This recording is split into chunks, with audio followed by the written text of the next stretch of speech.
Hello bachcho, let's read the question. The question says the vapor pressure of benzene at a certain temperature is 640 mm of Hg.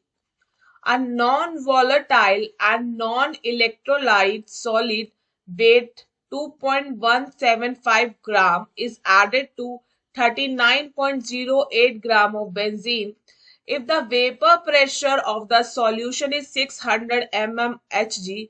What is the molecular weight of solid substance? 49.50, 59.60, 69.40, 79.80 ठीक है बच्चा। वो इस question में क्या कहना चाह रहा है? वो कह रहा है कि हमारे पास एक सॉल्यूशन है, उस सॉल्यूशन में सॉल्यूट क्या है आपका? एक non volatile non electrolyte solid है, ठीक है। उस सॉल्यूशन का सॉल्वेंट क्या है? बेंजीन है। और ये सॉलिड और ये बेंजीन मिलके एक सॉल्यूशन बना रहे हैं, ठीक है, जिसमें बेंजीन का वेपर प्रेशर है 640 mm ऑफ Hg, ठीक है। मतलब एक तरीके से पूरा सॉल्यूशन का आ गया आपका। और इसी तरीके से जो आपका वेपर प्रेशर है किसका? सॉल्यूशन का, वो है 600 mm Hg, ठीक है।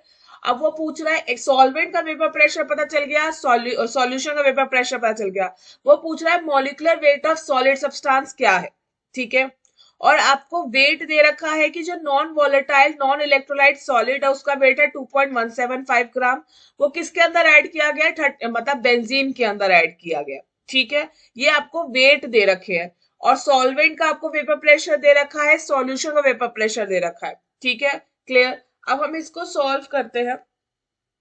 सबसे पहले बच्चा इस क्वेश्चन का जो की कॉन्सेप्ट है, इस क्वेश्चन का जो की कॉन्सेप्ट है वो है राउट्स लॉ।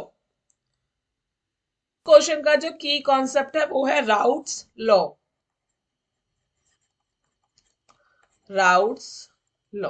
ठीक है।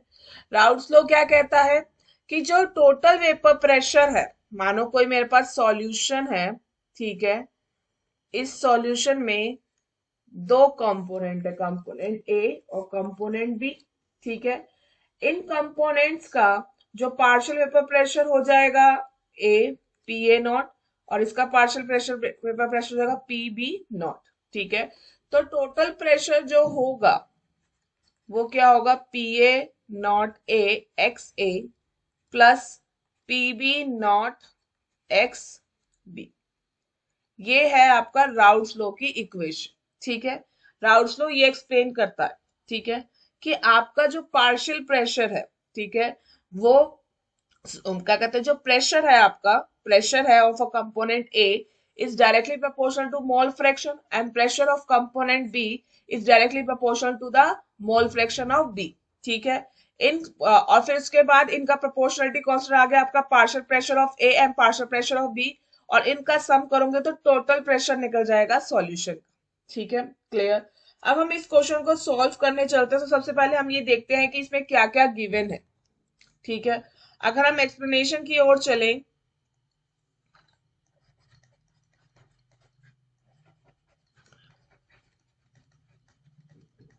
एक्सप्लेनेशन की ओर चले, सबसे पहले हमें क्या गिवन है? गिवन की हम बात करते हैं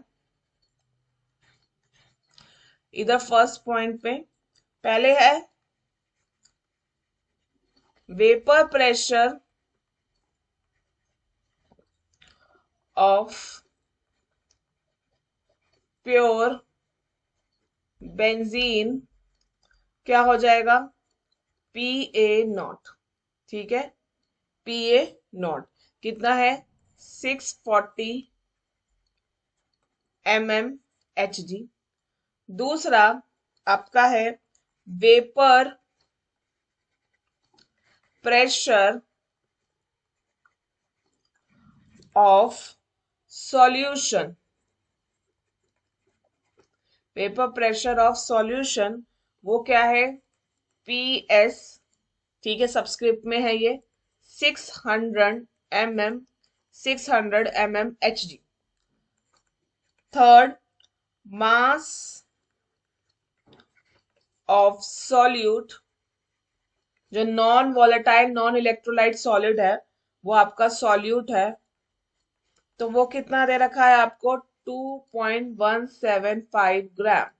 ठीक है, और इसी तरीके से मास ऑफ सॉल्वेंट आपका है वेट ऑफ ए। ठीक है, वो कितना है 39.08 ग्राम। ठीक है, एंड लास्ट आपका क्या गिवन है, मोलर मास ऑफ सॉल्वेंट कह लो या बेंजीन कह लो, मोलर मास ऑफ सॉल्वेंट या बेंजीन कितना है 78.78 ग्राम पर मोल। ये बेंजीन का हमें मोलर मास पता होता है। ठीक है, हमें क्या निकालना है, मोलर मास ऑफ सॉल्यूट निकालना है। ठीक है, अब हम इनको सॉल्व करने चलते हैं। ठीक है, तो सबसे पहले अगर हम ये देखें, using routes law, using Raoult's law, the relative the relative lowering of vapor pressure, relative lowering of vapor pressure can be calculated as, सबसे पहले जो रिलेटिव लॉरिंग का फॉर्मूला है, अभी हम हाफ फॉर्मूला लिख रहे हैं। Relative lowering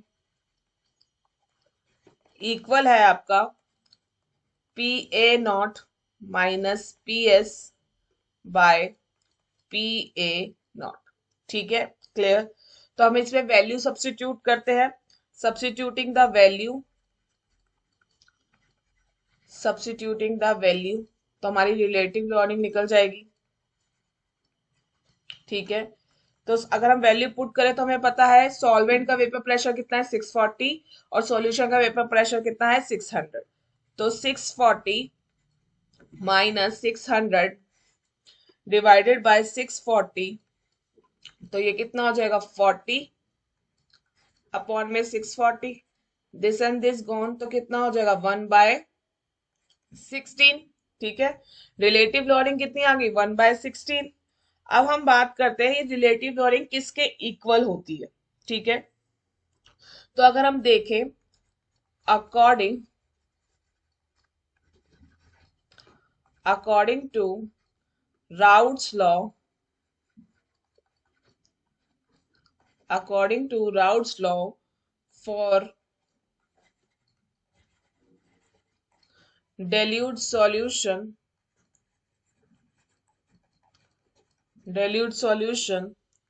the relative lowering of vapor pressure, relative lowering of vapor pressure is equal to the ratio of the moles of solute to the moles of solvent, moles of solvent. ठीक है, तो आपके क्या हो गया, number of moles of solute, ठीक है, divided by number of moles of solvent. हम बड़े एन से रिप्रेजेंट कर रहे हैं, वैसे हम छोटे एन से रिप्रेजेंट करते हैं पर यहाँ पे बड़े एम से रिप्रेजेंट कर रहे हैं। ठीक है, करते नहीं है, कर रहे हैं। ठीक है, तो हमारा क्या होगा P A naught minus P S upon में पी ए नॉट। ठीक है, क्लियर। तो अगर हम नंबर ऑफ मोल्स निकाले किसके, नंबर ऑफ मोल्स अगर हम निकाले, ये निकाल सकते हैं ऐसे करके सॉल्यूट के, तो हम ऐसे लिख सकते हैं ना n A into P A naught minus P S upon में पी ए नॉट, ये हम ऐसे लिख सकते हैं। ठीक है, क्लियर। तो हमें पता है एन ए हमें पहले निकालना पड़ेगा। तो अगर हम इधर देखें तो हमें Na निकालने के लिए क्या है, Na क्या है, number of moles of solvent, मतलब सॉल्वेंट क्या है हमारा benzene.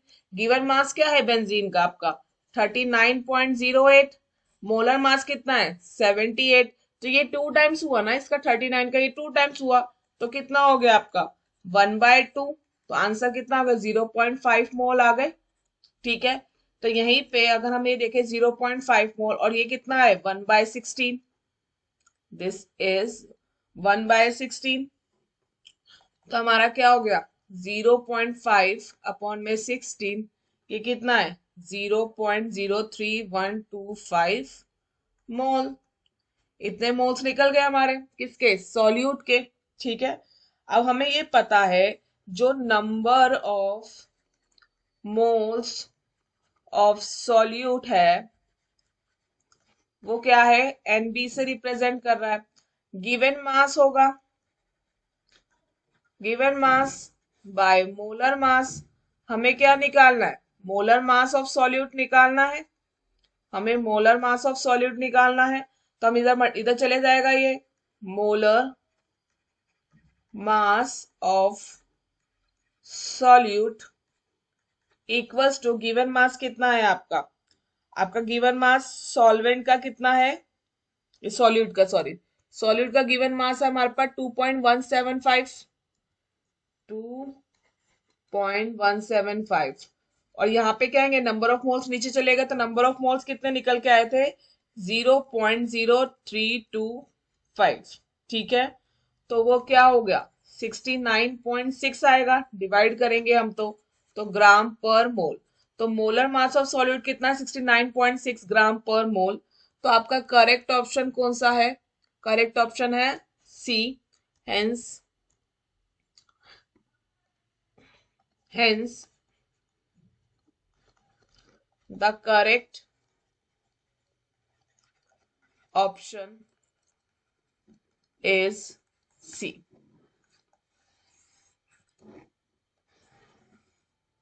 I hope you understand. Best of luck.